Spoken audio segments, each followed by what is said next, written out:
국정조사가 모두 끝났습니다. 보시느라 얼마나 답답하셨습니까? 오늘은 미국의 워터게이트와 우리나라 국정원 게이트를 비교해서 말씀을 드리도록 하겠습니다. 미국 대통령 선거 5개월 전인 1972년 6월 17일 야당 사무실에 민간인 5명이 침입, 도청 장치를 설치하려다 경찰에 체포된 것이 워터게이트의 시발점입니다. 닉슨 대통령과 정부, 공화당 선거운동본부는 모두 강력하게 관련이 없다고 주장했고 선거는 닉슨 대통령의 압승으로 끝납니다.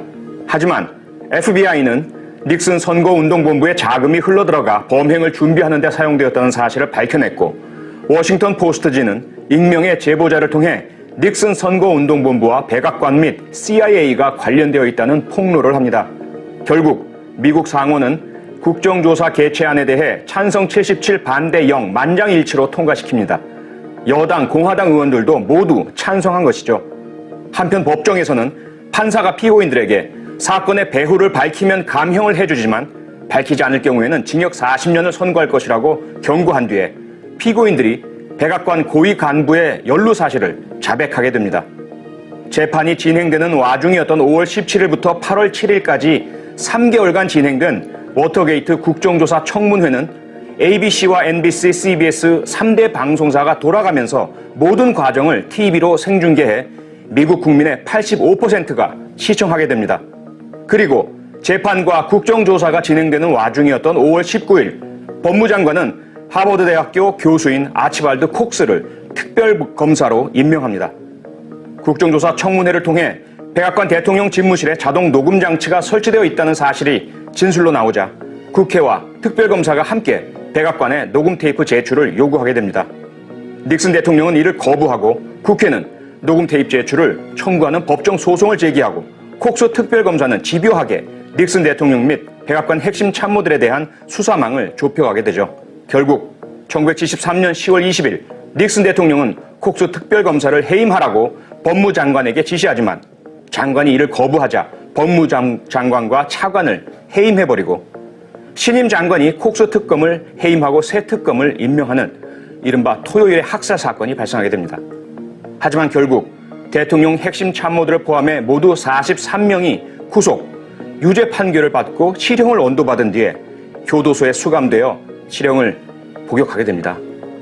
그리고 국회 국정조사 청문회 여야 위원들은 FBI의 수사를 무마하려고 한 사법 방해, 그리고 대통령의 직위를 이용해 불법적인 지시를 한 직권 남용, 국회 국정조사 특위가 요청한 집무실 녹음 테이프 제출을 거부한 국회 모독 3가지 사유로 닉슨 대통령에 대한 탄핵 소추 건의안을 의결합니다.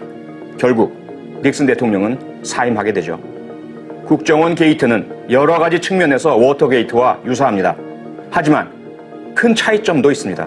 먼저 미국은 범법 행위자인 민간인 5명이 바로 체포, 구속된 반면에 한국은 체포나 구속되지 않은 채 증거 인멸 및 말 맞추기를 할 수 있었고 진상규명을 위한 국정조사 및 진상규명 후 정의 구현 과정에서 집권 여당의 태도에서 한미 간 큰 차이가 나타났습니다.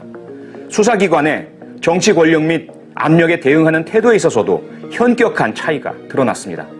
그뿐만 아니라 두 사건 모두 내부자의 제보가 진상규명의 발단이었는데 한국에서는 집권 여당이 내부 제보자를 매관매직으로 공격하며 이를 사건의 본질이라고 호도하는 데 반해 미국에서는 라이벌에게 국장 자리를 뺏긴 FBI 마크 펠트 부국장이 제보자라는 사실이 밝혀졌지만 사건의 본질과는 전혀 상관없는 문제로 다뤘다는 큰 차이가 있습니다. 대한민국 국정원 게이트의 끝은 어떤 모습일까요? 적어도 1970년대 미국보다 2013년 대한민국의 진실규명과 정의구현 수준이 결코 뒤처지지 않길 바랍니다.